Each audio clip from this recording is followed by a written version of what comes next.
fancy calling little things like you swine. You're not, are you, my little Pinky and Perky? Barbara. Well, Barbara and Perky. That's walking bacon, and don't you forget it. Misery. Come on, let's finish the little house.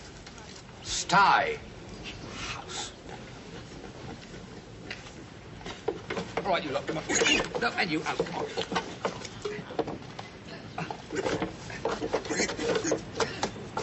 No, that's my side.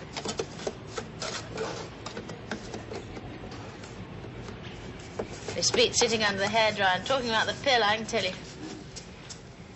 Our trowels touch then. I know. So you've got them? Oh, yes, we both got them. That's what makes it so fun. Well, I gave you fair warning. I'm sorry. You leave me no alternative. I am going to telephone Mr. Carter. Margo? Yes? Oink, oink.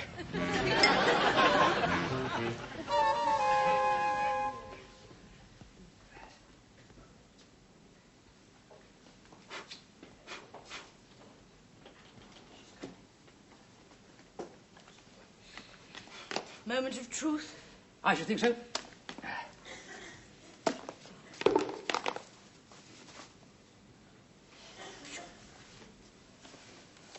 Well, good luck, old man. Thank you, old man.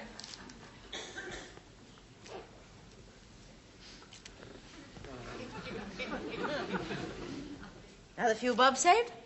Cobblers to cobblers. 3 guesses. Mr. Carter, and I'm ready for him.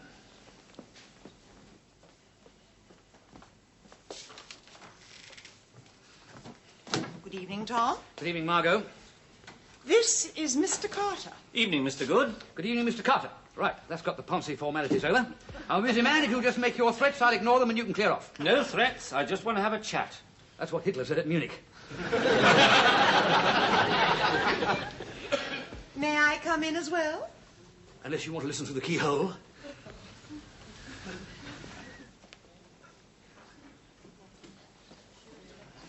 Mr. Carter, Barbara, my wife.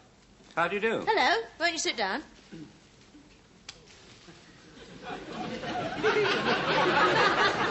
Right, now. Oh.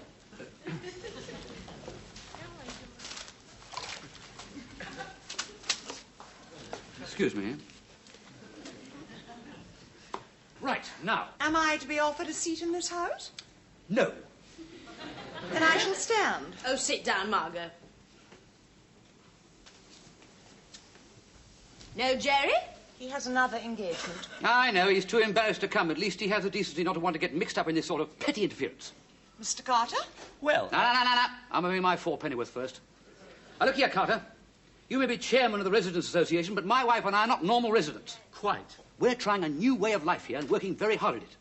We worked out what we put into it and what we're going to get out of it, hopefully. We don't belong to anybody. We don't want any interference from anybody. Mr. Carter? Oh, be quiet. Go on, Tom. I don't expect you to understand 9 till 5, company car, all nice and cosy inside the system. What could you possibly know about trying to make it on your own, eh? Eh? Quite a lot. I did. Exactly. What? I did. I left the system as well, 8 years ago. I hardly sold a thing for 6 years, but now I'm making a living at it. But what? Writing, freelance. Call me Hitler by all means, but don't tell me I know nothing about chancing my arm. Oh. Bravo, Mr. Carter. Nonsense, rubbish. That makes it worse. If you know about going it alone, all the more reason why you shouldn't be round here trying to interfere with our personal liberty. Quite right. I'm not. Well, what are you doing? Mr. Carter is here in his official capacity as chairman of the Residents' Association to tell you, on my behalf, that you may not keep pigs. I'm not. I am just here as an unbiased referee to help sort out a little problem between neighbours. A little problem? Now, look, Mrs. Ledbetter, let's get down to cases. Why precisely do you object to Mr. and Mrs. Good keeping pigs? Because they are pigs. Yes? Well, that's it. Isn't it enough? No. Well, that wraps that up. Anybody fancy a game of crib? I'm afraid that doesn't quite wrap it up, Mr. Good.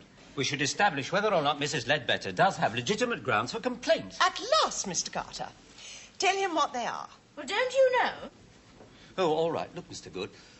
Do they constitute any kind of health hazard? Exactly. No. I've had my land checked for parasites and all my animals vetted by a vet. According to him, they're healthier than I am. Fair enough. Mind you, pigs do have a habit of creating piles of... Exactly. Piles of what? Piles of... Piles of what, Margo? Piles of... I know you're trying to make me say the word. All right, then I'll say it. Piles of dirties. Anyway, that's no problem. It's all going to go down to the cellar. Oh, my God. In containers, Margo, we intend to convert it into fuel. Oh, methane. Yes. What a good idea. Mr. Carter. Well, I can't think of anything else. Well, I can. What? They will ruin my garden. We're not keeping them in your garden. Well, say they jumped over the fence. Oh, come on, I can't see piglets doing the Fosbury flop over a great high fence. By the way... They won't. They will. They won't. They will. They won't. They're pinned in. They will. If it comes to destruction of property, Tom, then I have a perfect right to take legal action. All right, tell you what. If they build a ladder and as much as set a trotter in your garden, I'll get rid of them. How's that? Seems very fair to me. Does not alter the fact that I can still see pigs from my patio. However, we will leave it at that. Barbara? Tom? Margo? Margo? Margo? Good night, Mr. Carter. And I'm sorry to say this, but you are not the Mr. Carter I imagined you to be. Well, I'm sorry to hear that. Because she's exactly the Mrs. Ledbetter I imagined her to be. You got warm hands? Yes? Right. You milk the goat, I'll collect the eggs. No, I want to see whether Pinky and Perky are all right first. Right.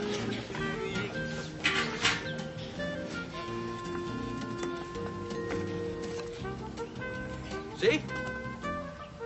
They didn't make a ladder. Oh, no. What? They didn't need to. Look.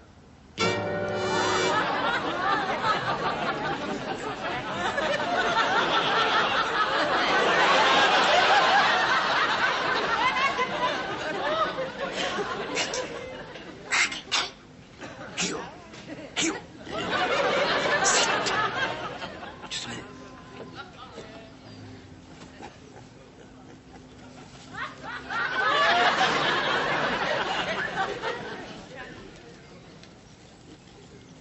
It's no good, they're not looking.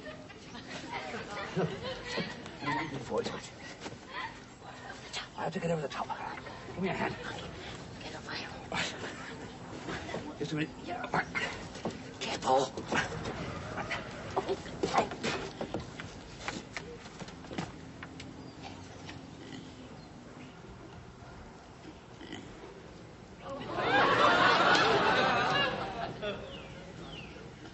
Morning, Tom.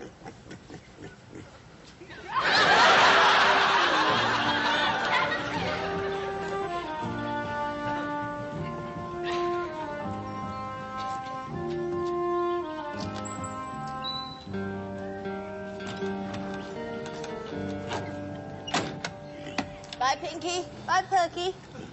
All right, Jack, away you go. Oh, Tom. Never mind, love.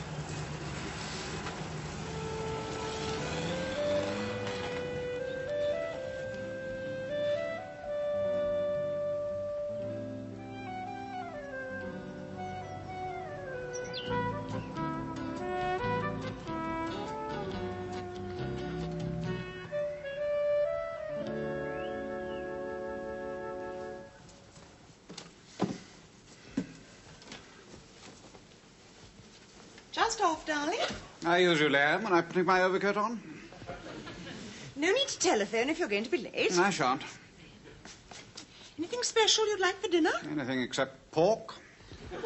Well, I must say, Jerry, I never realized before that you were so fond of pigs. I'm not. I think they're nasty, smelly creatures, but I'd rather have Tom and Barbara as friends with pigs than not friends without them.